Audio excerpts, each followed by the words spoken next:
We can perform this. It's really easy and we can go together through it. We swipe upwards. Okay, we have to switch on the device by pushing the power button a little bit. Then we choose our language. In this case, it's English. Then we choose our country or region. I'm in Germany, so I choose Germany. You can choose your country as well, where you are right now. Appearance is now on the board. We choose the size of the text and icons. We can see how it added. Really cool. Then you can choose your own and perform the next step. Now we have the choice of quick start. If we have an iPhone or iPad in our stock, we can use quick start. It's really easy. We bring our iPhone or iPad near this iPhone to sign in and set up. That's the easiest way to perform.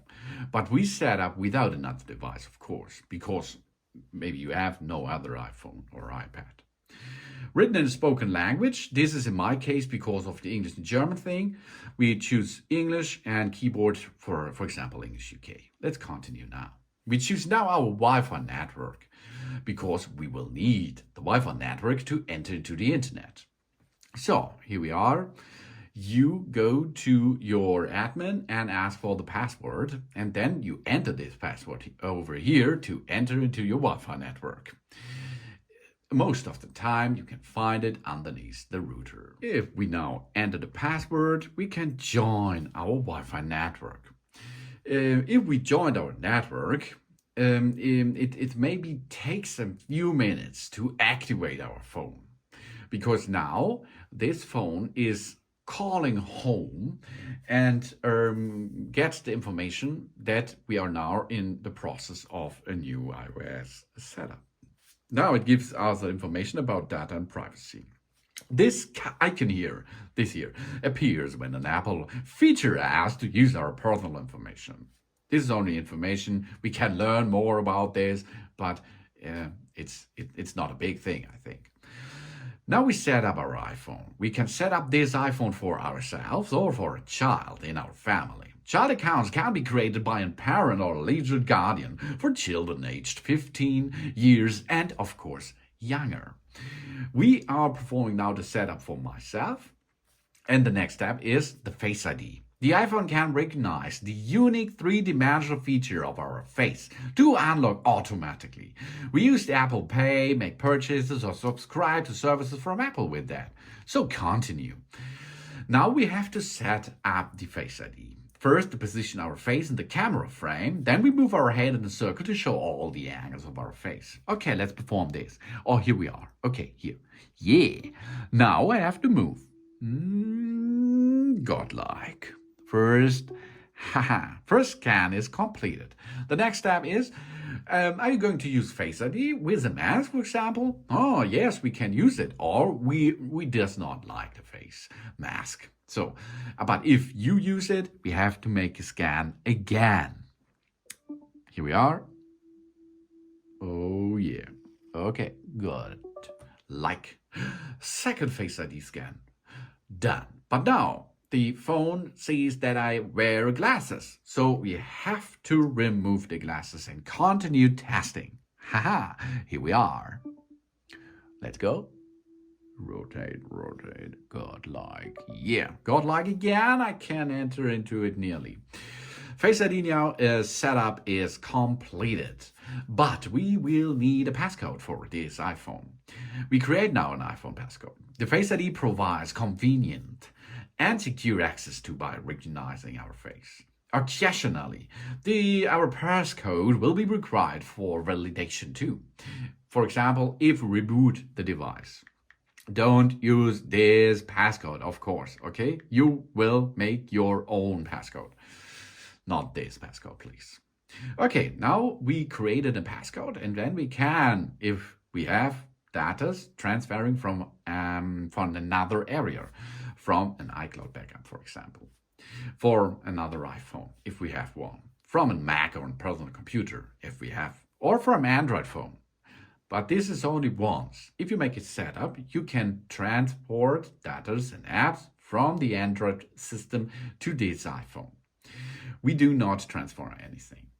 Now we need an Apple ID. We sign in with an email or a phone number to use the iCloud, the App Store, and other Apple devices. Okay? This is for free because this iPhone 15 Pro or Pro Max is expensive enough. So the Apple ID is for free. You can create them by this button. Forgot passcode or don't have an Apple ID? Then you have to enter an email address and you will give another passcode to this Apple ID. And this you have to enter over here, and then we can continue with the setup. Now it's time for the terms and conditions, as you can see. Read them very well and then agree them. Because if you disagree, it does not have a function anymore. So now we are signing in. We have an Apple ID, we have a new iPhone 15 Pro or Pro Max, and we are nearly done right now. The signing in means the information will shared with the servers of Apple. Maybe in the past you have an Apple ID too, and then your data will be transferred automatically into this iPhone, of course, where it is, the app, iTunes, and so on. So we make this to our new iPhone now. Here's everything set up. We had it on our iPhone, on our last iPhone or other iPhone. If you does not have one of this information does not pop up. So now continue, baby. And you can see what's happened. In my other phones, I use the dark mode. And it's automatically now changes this to the dark mode. Cool, isn't it? Yes, it is. Set up the mobile services. We can transfer a phone number from a nearby iPhone or scan a QR code from our network provider. Because if you does not have the European version, you have to use the eSIM. If you have an eSIM, no problem, transfer from a nearby iPhone, job's done. Or your provider gives you a QR code with the contract, and then you scan this QR code, and the eSIM is enabled. If you have a European version and you have a nano SIM card, you can use this SIM card tray over there and enter into the mobile services with the nano SIM. So we set up this later, another video, another fun thing. So the iPhone Analytics now. We can help Apple improve its products and services. If we like, we can share them, or if we does not like, we can don't share it. The same style, the same thing as the app analytics. You can choose what you do. Now we have the silent mode. We can toggle silent mode on and off or check its status in the control center. To enter to the control center, swipe on the right upper edge down. There it is, this screen. And then you can make silent mode enabled or disabled. But there's more in this iPhone 15 Pro and Pro Max, because we have over here, we have an action button. Oh yeah, this is the action button. We can customize this. Let's perform this, the action button. We are going to customize it now. If I am now using the button over there, it goes to silent mode.